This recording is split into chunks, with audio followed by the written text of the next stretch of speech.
the ancestor on the top of the house, his name is Kupe. Kupe once lived in a place called Hawaii. Now, in Hawaii, their staple kai was fish, and Kupe and his tribe found that their fishing nets were being raided by a giant octopus, which was the pet of a man called Muturangi. The octopus's name was Te Wheke a Muturangi.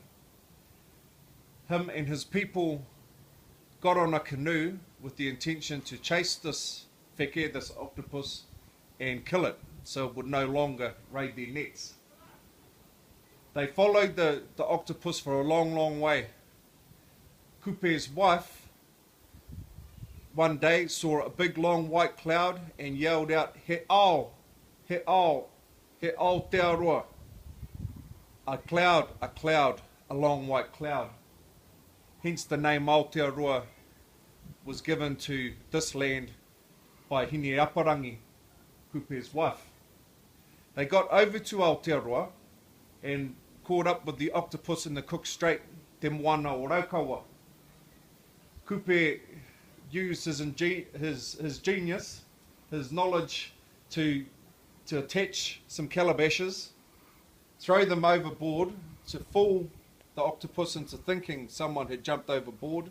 As the octopus went to attack the calabashes, Kupe grabbed his toki, his adze, and clocked the wheke between the eyes and killed it there.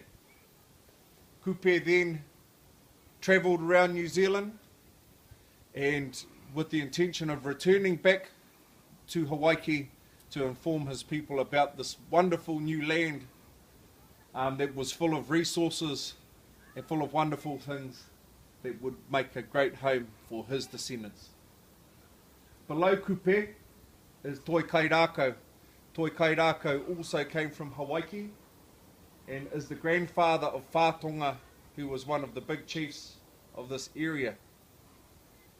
Toi Kairako landed in the Whakatane area, but also lived in other places of Aotearoa. So he was one of the first settlers from Hawaii to settle here in Aotearoa.